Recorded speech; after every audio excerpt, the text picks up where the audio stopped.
Ben Adam, lama tidag al adamim, velo tidag al ayamim.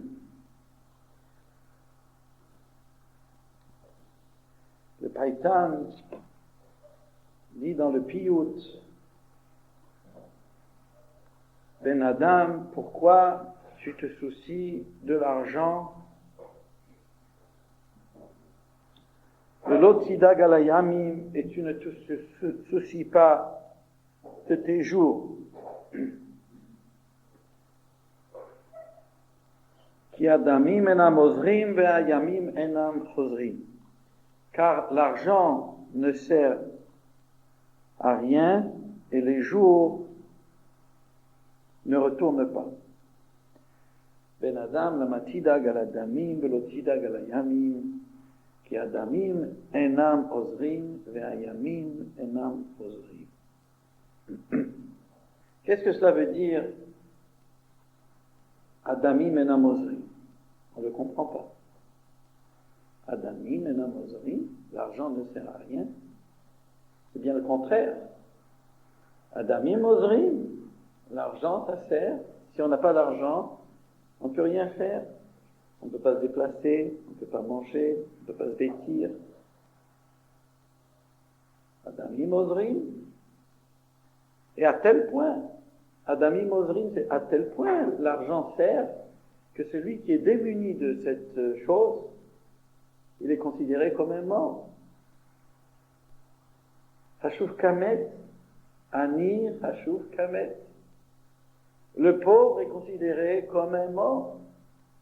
Pourquoi le pauvre est considéré comme un mort? Parce qu'il ne peut pas bouger comme un mort. Il ne peut rien faire. Et il va mourir aussi, s'il est pauvre, s'il n'a pas d'argent pour acheter du pain à manger. Alors comment est-ce que le Païtan ici nous parle en ces termes, et il nous dit qu'Adamim enam ozrim, l'argent ne sert à rien. Ve'ayamim enam ozrim, et les jours ne retournent pas. Ça aussi, ce n'est pas aussi incompréhensible que la première question, mais là aussi il y a une question qui se pose. Nous avons toujours l'habitude de penser que maintenant nous sommes mercredi. Est-ce que c'est le dernier mercredi de notre vie? Non. On en a eu des mercredis. On en a eu des mercredis. Pardon? Peut-être? Ah, oui. Je veux dire, mais ce n'est pas le premier mercredi en tous les cas. On en a eu beaucoup de mercredis. C'est-à-dire que chez nous, l'impression que les jours retournent. Le calendrier, c'est un calendrier perpétuel. On est habitué déjà à vivre dans une ronde de jours. Et chez nous, les jours, ça revient les jours. Tous les dimanches reviennent, tous les Shabbatot reviennent, tous les mercredis reviennent. Et ici, le Païtan nous dit non. Adamim, ayamim, enam, ozrim. Les jours ne reviennent pas. Les jours ne reviennent pas. Et il nous dit, il pose la question, la matidag al adamim. Pourquoi tu te fais des soucis sur l'argent? Tu te soucies sur quelque chose qui n'aide pas, et sur la chose qui ne revient jamais, tu ne te soucies pas. On dit en français, le temps perdu ne se rattrape jamais. La Torah, elle est d'accord sur cela, sauf un seul mot, le mot jamais. Le temps perdu ne se rattrape pas, ça c'est sûr, mais jamais, dire que jamais il ne se rattrape, ça non. On peut rattraper le temps perdu. Vous savez comment? En faisant teshuva. Il y a un Zohar qui nous dit que chaque juif a un habit de lumière dans le Olam Haba. Et qui est-ce qui le fabrique, cet habit de lumière? Ce sont ses journées, les journées qu'il a utilisées dans la Avodat Hashem, pour les mitzvot, pour la Torah, pour la Teshuvah. Ces jours, c'est comme si cet habit est formé et façonné par les jours, par les journées qu'il a utilisées pour l'Avodat Hashem. Et s'il manque un jour qu'il n'a pas utilisé pour l'Avodat Hashem, alors son habit est déchiré. Mais s'il fait teshuva sur cette journée qu'il a perdue, il fait teshuva, il peut recoudre la déchirure. Autrement dit, pour la Torah, il n'y a pas de jamais. Il n'y a jamais de désespoir. Il n'y a jamais lieu de désespérer pour la Torah. Celui qui a fait la pire des choses, il peut toujours faire teshuva. Donc le temps perdu ne se rattrape pas. Mais il ne faut pas dire jamais. Il ne faut pas dire qu'on ne peut pas réparer le temps perdu. Mais on peut le faire en prenant la décision, dorénavant, de ne plus perdre son temps. C'est cela la tchouva. La tchouva, c'est le regret sur le passé et la décision sur le futur de ne plus recommencer ce qu'on avait fait de mal. Ce qu'on a posé tout à l'heure la question, l'argent ne sert à rien, Adami Menamozrim. Il faut comprendre comme ça que le Païtan veut nous dire, toi, qui n'es pas doeg sur tes jours, pour comprendre le début de la phrase, il faut comprendre la fin de la phrase. On parle à la même personne. Toi, qui ne te soucies pas de tes journées, qui ne te soucies pas de ton temps, qui ne sais pas comment utiliser le temps, qui ne comprend pas la valeur de sa vie et du temps qu'Akadosh Baruch Hu te donne, alors pour toi, l'argent ne sert à rien. Qui a dami menamozrim. L'argent ne sert à rien pour qui? Pour celui qui pense qu'il y a yamim chosrim. Pour celui qui pense qu'il a beaucoup de temps devant lui et qui ne sait pas utiliser son temps. Pour celui-là, l'argent ne sert à rien. Parce que de la même manière qu'il ne peut pas se servir de son temps, il ne pourra pas se servir de son argent. Et celui qui ne se sert pas de son argent pour l'Avodat Hashem, l'argent ne sert à rien. Donc c'est marqué dans Pirkei Avot qu'au moment de la mort d'un homme, lo melavim lo kesef lo zahav, ni de l'argent ni de l'or n'accompagnent l'homme dans sa tombe. Im Torah ou Maasim tovim bilvat, seulement la Torah et les bonnes actions. Donc pour une personne qui ne sait pas utiliser son temps, et s'il ne sait pas utiliser son temps, ça veut dire aussi certainement qu'il ne sait pas utiliser aussi sa force, il ne sait pas comment utiliser sa parole, il ne sait pas comment utiliser son argent. Alors à cette personne, le Païtan dit, Adami menamozrim, pour toi l'argent ne sert à rien. Et ce qu'on a posé tout à l'heure la question, mais nous voyons que les Chazal eux-mêmes ont dit qu'un pauvre est considéré comme un mort, mais il y a un autre Chazal aussi. Einani ela bedaat. Le vrai pauvre, c'est celui qui n'a pas de science, qui n'a pas de connaissance. C'est lui le vrai pauvre. Ce n'est pas celui qui n'a pas d'argent. Autrement dit, on peut ne pas avoir de l'argent et ne pas être considéré comme un maître, comme un mort. Parce que celui qui n'a pas d'argent et qui a du date, il peut toujours se consoler. Il peut toujours trouver un moyen comment remédier à sa situation. Tandis que celui qui n'a pas d'argent, mais par-dessus le marché, il n'a pas non plus de date. Celui-là, c'est le vrai mort, parce qu'il n'a pas de quoi se consoler. Nous entrons maintenant dans la période de Yudzaïn de Kislev, qui est le Yortzeit du Savazatzal. Si nous sommes ici maintenant en train de faire ce cours, c'est bien grâce à lui. Si ce n'était pas son faute, on ne serait pas ici, ni moi ni vous. Le Savazatzal disait un de ses mots les plus fameux dans son livre Madrigat Adam. Arove hagarua ou yoter tov me'atid achitov. Le présent le pire qu'on peut avoir est meilleur que le meilleur futur. Le présent le pire qu'on puisse avoir est meilleur que le meilleur futur. Pourquoi? Parce que le présent, c'est actuel, c'est la réalité. Le présent, c'est l'heure où on peut travailler, l'heure où on peut utiliser sa bechira. On ne peut pas utiliser sa bechira ni dans le passé ni dans le futur. Je vais être mitgaber sur le Yetzer Hara. Je vais faire teshuva. Bien, j'ai fait teshuva. J'ai été mitgaber sur le Yetzer Hara. Tout cela, ça ne rime à rien. La vraie bechira, qu'est-ce que c'est la vraie bechira? La vraie bechira, c'est le présent. C'est ce que l'on fait maintenant. Tu dis tu vas faire teshuva, ou tu m'as dit tu auras fait, tu as fait déjà teshuva. Mais qu'est-ce que tu fais maintenant? Est-ce que maintenant tu vis sur ta bechira? Est-ce que maintenant tu es koveshet titzro? Tu es gibor koveshet titzro? Si quelqu'un nous dit j'ai fait teshuva une fois, mais maintenant qu'est-ce qu'il fait? Si maintenant il continue à perdre son temps, à quoi rime la teshuva qu'il a faite hier?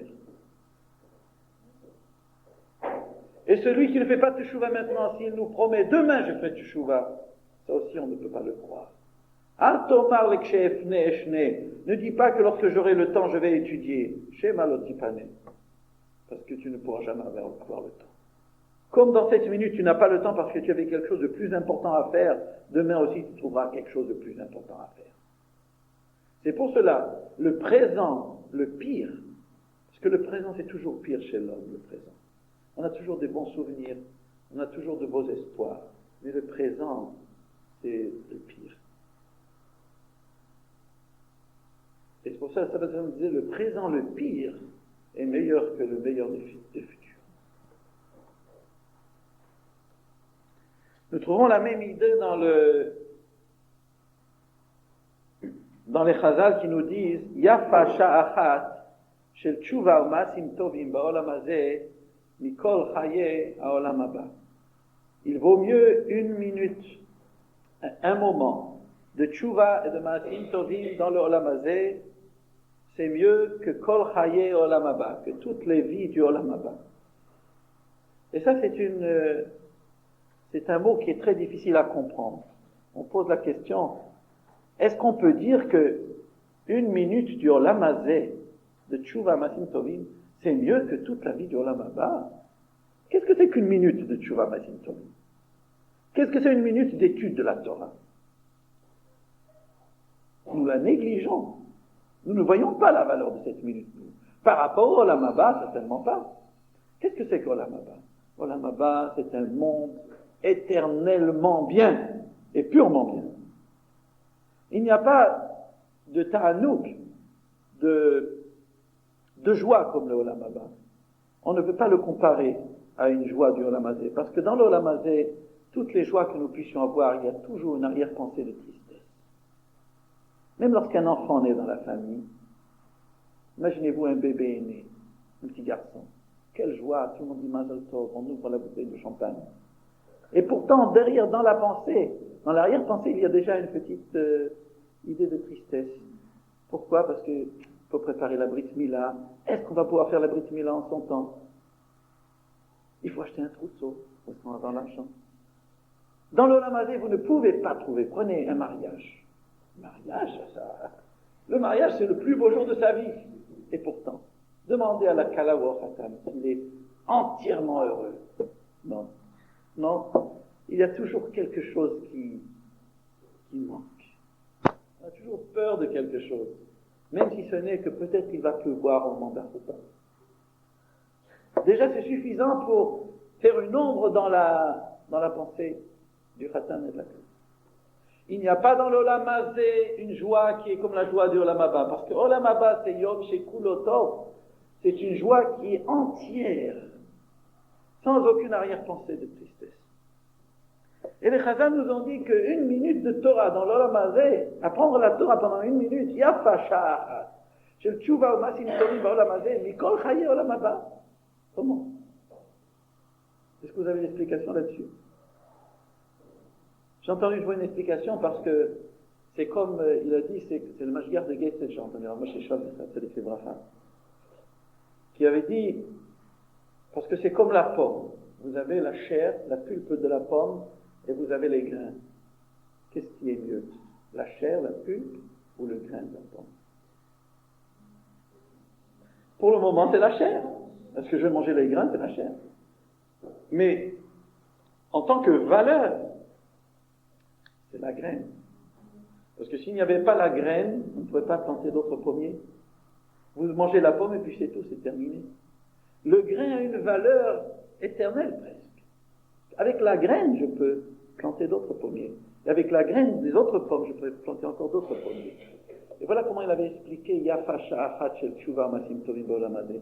La graine du Olam Haba, où elle se trouve la graine du Olam Haba? Elle se trouve dans la minute que nous utilisons maintenant pour Torah Masim Tovim. Parce que c'est la graine du Olam Haba, c'est ça qui reste. Azorim Bedima Berina Iktor. Mais il y a une autre explication dans ce chazal. Yafa Sha'achat Shel Tshuva Masim Tovim B'Olam Hazeh Mikol Chay Olam Haba. Pourquoi? Parce que Olam Haba, personne n'est sûr du Olam Haba, de son Olam Haba. Même Rabbi Yochanan, le grand tzaddik, le grand chassid, Rabbi Yochanan ben Zakkai, n'était pas sûr, au moment de sa mort, il n'était pas sûr où on allait l'amener. C'est pour cela que les gens ont peur de la mort. C'est parce qu'on ne sait pas exactement où est-ce qu'on va l'amener. C'est comme quelqu'un qui part dans un pays et il ne connaît pas les routes, il ne sait pas où dormir, il ne sait pas dans quel hôtel. L'inconnu, c'est la peur de l'inconnu, c'est ça la véritable peur. Et cela, même Rabbi Yochanan ben Zakkai, il avait cette peur. Il a pleuré. Et cet après-midi, ils lui ont demandé pourquoi tu pleures. Il a dit parce que je ne sais pas dans quel chemin on va me conduire. C'est pour cela. L'heure que tu as maintenant, tu peux être sûr d'elle. Ce n'est pas comme Olam Haba. Olam Haba, tu n'es pas sûr où est-ce qu'on va t'amener. C'est un futur incertain, Olam Haba. Mais le revêt, le présent, ce que tu fais maintenant, tu es sûr de toi. Si tu es bocher, si tu utilises, tu peux être sûr de toi. Toi, tu te décides, tu sais qu'est-ce que tu vas choisir. Tu peux choisir le bien ou tu peux choisir le mal. Tu es sûr du chemin que tu peux choisir. C'est ça, Yafa Sha'achat Shel Tshuva Masim Tovim B'Olam Hazeh. Dans l'Olam Hazeh, tu peux être sûr de toi. Tu peux choisir, être certain de ton choix. Tandis que dans l'Olam Haba, qui peut être sûr de son Olam Haba? Dans quelques semaines, nous allons fêter la fête de Hanouka. Et il est bon qu'on parle un peu de cette fête, qu'elle ne nous vienne pas comme ça d'un seul coup. C'est simplement pour qu'on fasse la mitzvah d'allumer les bougies. Certainement, vous vous préparez pour des scènes, des activités de Hanouka. Mais il est bon aussi de se préparer d'une manière plus spirituelle. Trouver quelle est la leçon de Hanouka. Qu'est-ce que Hanouka nous enseigne? Parmi les questions qu'on pose sur Hanouka, il y a une question, c'est le Bach, de Beit Hadash. C'est un commentaire sur le Tour Orach Chaim. Vous savez que dans la période de Hanouka, le pays d'Israël et le peuple d'Israël étaient gouvernés par les Grecs. Et les Grecs, dans cette période, faisaient des gzérot, avaient émis des décrets contre les Juifs, contre la religion juive. Ils avaient décrété que les Juifs ne fassent pas la circoncision, qu'ils ne gardent pas Shabbat, qu'ils ne mangent pas kasher. C'est à ce moment-là que Matityahu ou Banav se sont levés, ont fait une révolte contre la domination grecque, mais ce n'était pas une révolte nationaliste simplement pour avoir l'indépendance du pays. Ce n'était pas ça du tout l'idée de Matityahu Banav. La révolte de Matityahu Banav, c'était seulement pour se révolter, pour préserver les droits religieux, c'est tout. La révolte prenait son idée dans l'indépendance religieuse, pas dans l'indépendance nationaliste. C'est lorsque ils en ont eu assez de toutes ces gzérot, de ne plus pouvoir garder Shabbat, de ne plus pouvoir manger kasher, c'est là qu'ils se sont révoltés et ils ont fait la guerre avec Mesirat Nefesh, en se jetant, même en se sacrifiant la vie, pour garder la Torah. C'est ça, ça nous plaît. Le Bach demande sur le Tour, parce que le Tour nous dit là-bas, pourquoi Kadosh Baruch Hu a envoyé au clan d'Israël des punitions pareilles que les Grecs décrètent de tels décrets que les Juifs ne gardent plus du tout leur Torah. Pourquoi? Quel était leur onesh? Quelle était la mida keneged mida? Quelle était la punition? Qu'est-ce que les Juifs avaient fait à ce moment-là? Pour que les Grecs viennent et essayent de les helléniser et de le forcer sur eux le culte des idoles et d'abolir les mitzvot de la Torah. Qu'est-ce que les Juifs avaient fait à ce moment-là? Et le Tour nous dit que les Juifs avaient fait une chose, c'est qu'avant que les Grecs viennent pour les rendre des goyim, eux-mêmes, les Juifs, d'eux-mêmes, ils avaient abandonné déjà la Torah. D'eux-mêmes, ils s'étaient déjà relâchés dans la Torah et dans les mitzvot. Et c'est pour cela que Kadosh Baruch Hu a envoyé des Yevanim, des Grecs, qui décrètent sur eux des décrets, des gezerot, que vous n'avez pas le droit de garder la Torah et les mitzvot. Alors le Bach demande la question, et sur cette explication, il demande, c'est quelque chose de curieux, que Kadosh Baruch Hu, lorsqu'il voit les Juifs qui ne gardent plus la Torah, les empêche de tenir la Torah. Leur envoie des gens, des gezerot, qui les empêchent de tenir la Torah. Ce n'est pas une façon de réparer les choses. Si on voit que les Juifs ne tiennent pas la Torah, il faut leur envoyer des prophètes, il faut leur envoyer au contraire, il faut leur envoyer des gens qui les fassent retourner à la Torah. Or, ici, c'est juste le contraire ce qui est arrivé. Les Juifs ont délaissé la Torah, que vous pouvez leur envoyer des Yevanim, qui viennent leur empêcher de faire la Torah. Question du bar. Et la réponse, je ne sais pas si c'est le bar ou quelqu'un d'autre qui a la réponse. Moi, j'ai entendu le Rabbi Miller, Shlita, de Gateshead. Il a dit que nous trouvons dans les Korot HaNefesh, dans la nature de l'homme, c'est lorsque il y a la force d'opposition. Si je vous dis par exemple,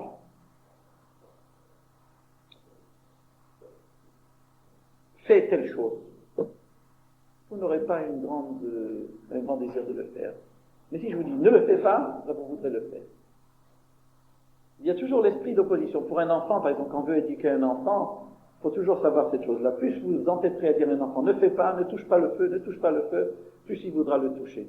Si vous dites alors touche, alors ça ne lui dira plus rien parce qu'il s'en ira. Ça, c'est la force d'opposition. Et c'est la même chose aussi pour les questions de Ruchniut.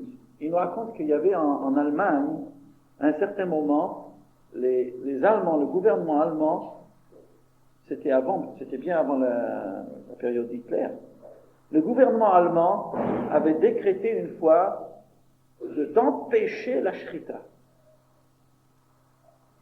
Et à ce moment-là, en Allemagne, il y avait beaucoup d'assimilation. Beaucoup de Juifs, déjà, avaient abandonné la shrita. Déjà, ils ne mangeaient plus kasher.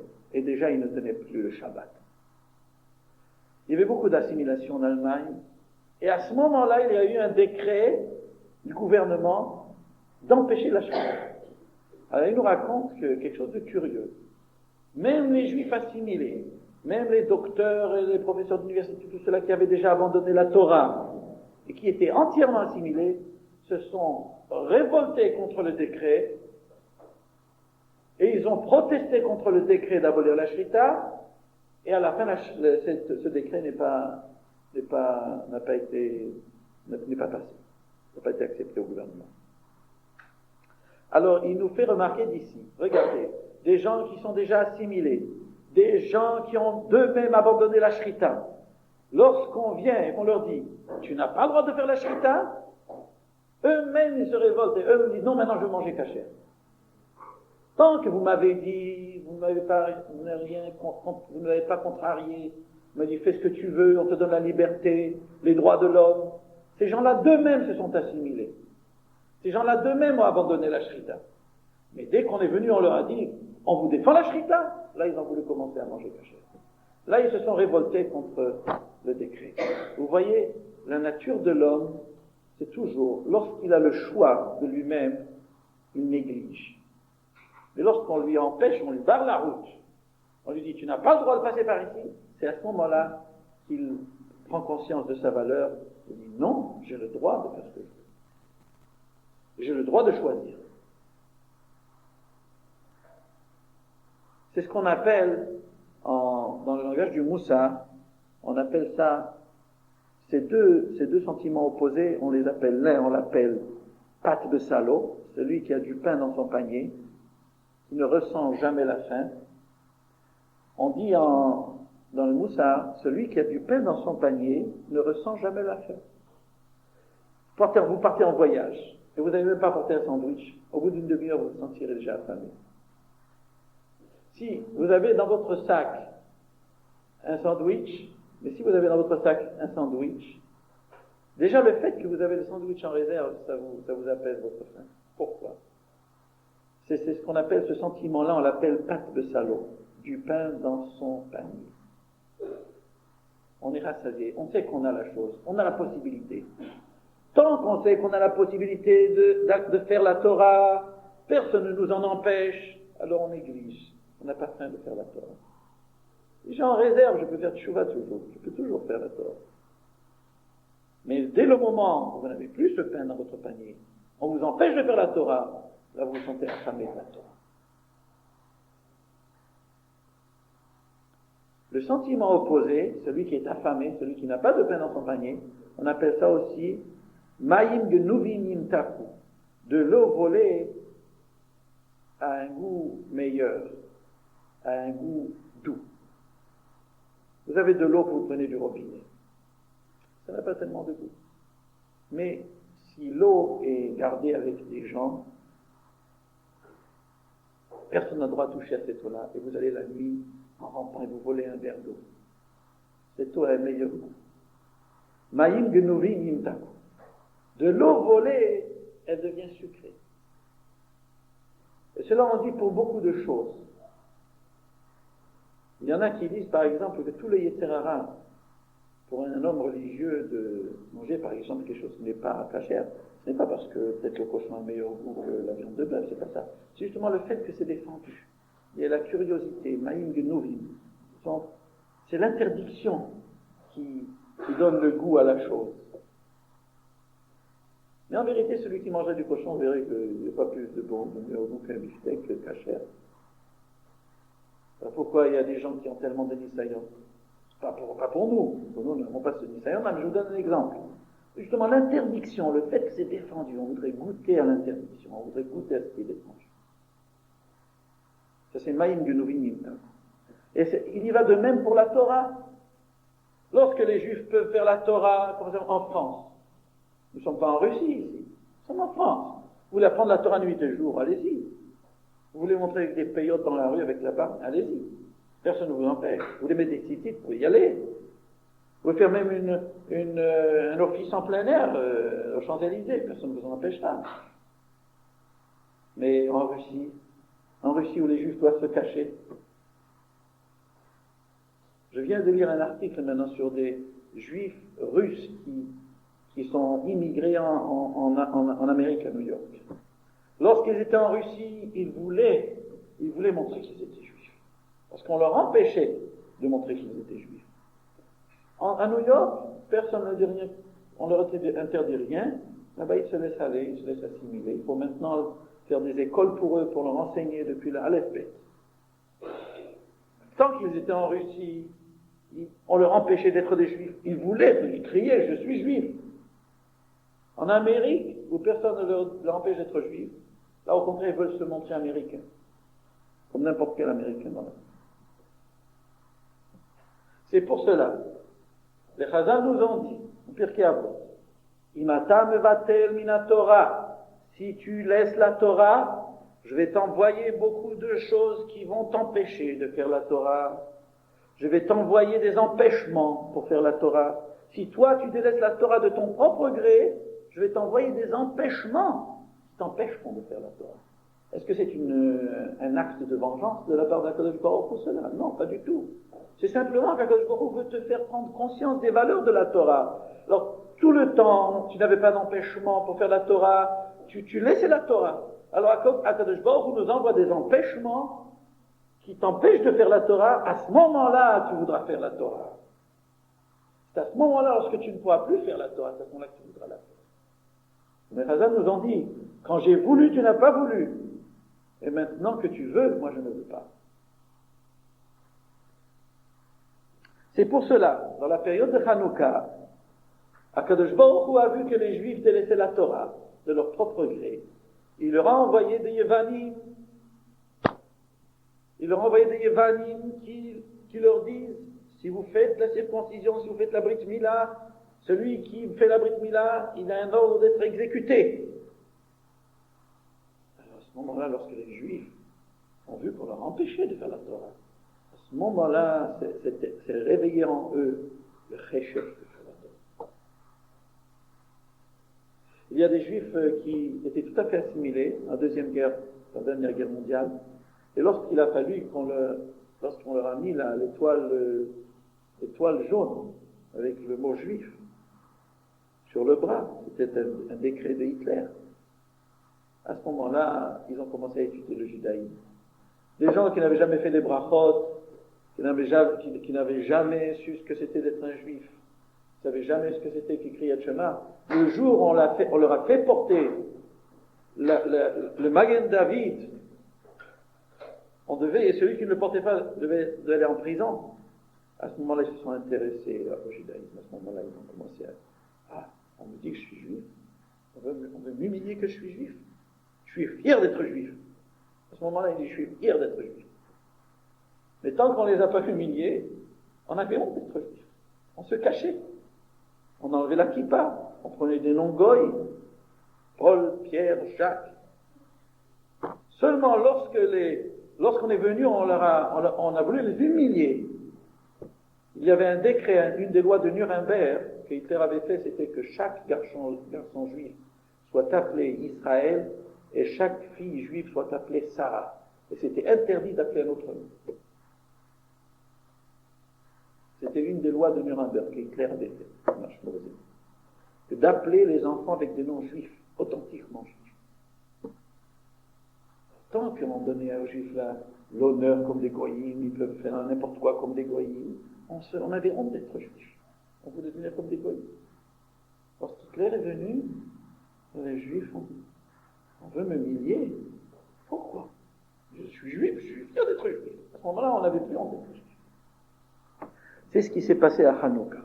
Akadosh Baruch Hu a envoyé les Yevanim pour justement, parce que les juifs s'étaient relâchés de l'étude et de la pratique de la Torah, alors le seul moyen de les faire revenir à la Torah, c'est de les humilier, c'est de les oppresser, et à ce moment-là, la bonne qualité du juif réapparaît. C'est pour cela que les juifs sont comparés à des olives, un olivier. Parce que les olives, pour sortir leur huile, il faut les battre, il faut les presser. Akadosh Baruch Hu a donné au clan d'Israël des tsarot. Akadosh Baruch Hu a donné au clan d'Israël des situations de nirdafim, des situations de victimes. Dans l'histoire, c'est justement pour que les Juifs donnent le meilleur d'eux-mêmes, par esprit d'opposition. Vous savez que les meilleurs commentateurs du Talmud se sont révélés pendant les oppressions.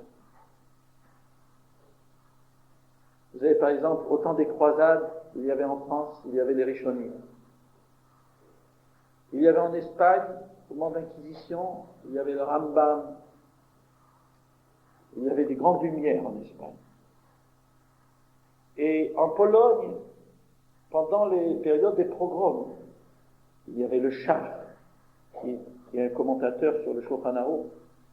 C'est au moment des tsarot, c'est dans les galoutes, c'est là que sont sorties les plus grandes lumières de la Torah. De la même manière, je reviens à ce que j'ai dit tout à l'heure. Le temps, pour nous, c'est quelque chose de négligeable. Qui est-ce qui va nous donner la valeur du temps? Comment est-ce qu'on va utiliser chaque minute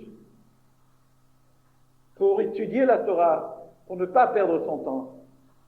Tant que nous avons beaucoup de temps, alors certainement nous négligerons le temps et nous perdrons le temps. Pour comprendre la valeur du temps, il faut s'imaginer que cette période-là ne durera pas. La période où on peut aller à son aise, où on peut prendre la vie facile, et on a beaucoup de temps devant nous. On a cette abondance de temps, sans être trop préoccupé. Ça ne va pas durer longtemps. Ne croyez pas que je suis maintenant en train de dire des malédictions. C'est pas ça, au contraire, c'est une bénédiction que je suis en train de vous dire. Parce que combien de temps vous allez rester comme ça, jeune fille, dans le séminaire? Peut-être un an, encore 2 ans, 3 ans, au plus, 4 ans. Et ensuite, vous serez comme toutes les bonnes mères de famille juives, qui ont beaucoup de travail à la maison, qui ont beaucoup d'enfants à élever. Vous aurez le temps d'écouter des shiurim comme ça? Est-ce que vous aurez le temps d'étudier, d'ouvrir un chumash? Est-ce que vous aurez le temps de réviser le shiur de dinim? C'est seulement si les femmes peuvent s'arracher de leur maison pour une soirée dans la semaine, c'est déjà quelque chose d'énorme. Elles sont occupées, elles sont fatiguées, elles ont des soucis dans la tête, et vous voulez qu'elles trouvent le temps à étudier la Torah. Alors, ce que je dis maintenant, pensez que la période où vous êtes maintenant au séminaire viendra un jour où vous regretterez cette période, parce que vous verrez rétrospectivement que vous aviez beaucoup de temps et vous ne l'avez pas bien utilisé comme il fallait. Je parle avec ma femme et beaucoup de gens que j'ai entendus, qu'elles voudraient retourner au séminaire, là où elles ont étudié la Torah. Mais c'est pas possible. C'est pas possible pour 2 raisons. D'abord, elles n'ont pas le temps. Deuxièmement, même si elles retourneraient, mais elles ont dépassé l'âge. Vous êtes maintenant dans une période, dans un âge, l'âge dans lequel vous vous trouvez est un âge d'éducation. Maintenant, vous pouvez être influencé par ce que vous étudiez. Plus tard, lorsqu'on a 30 ans, 40 ans, on devient blasé. Et les choses sont par une oreille et sortent d'une autre. Maintenant, ce que vous étudiez, on appelle ça Girsadian Kuta. L'étude de la jeunesse, c'est une étude qui ne s'oublie jamais. Vous êtes très influençable maintenant. Et ce que vous entendez, ce que vous écoutez, ce que vous étudiez, ça vous forme pour la vie, ça vous restera pour toujours.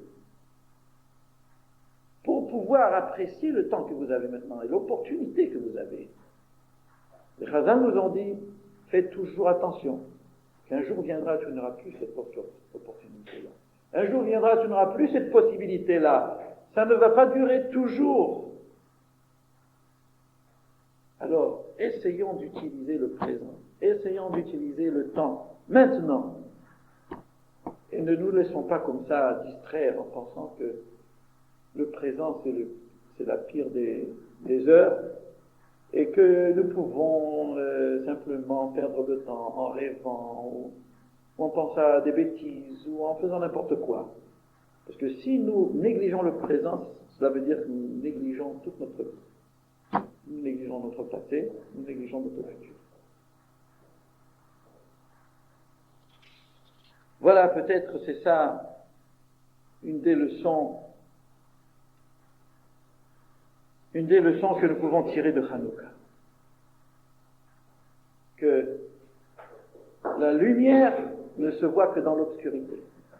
Par contraste à l'obscurité, les Yevanim sont comparés à l'obscurité. Le Rocher Alpene de Rome, c'est un passage dans Bréchit.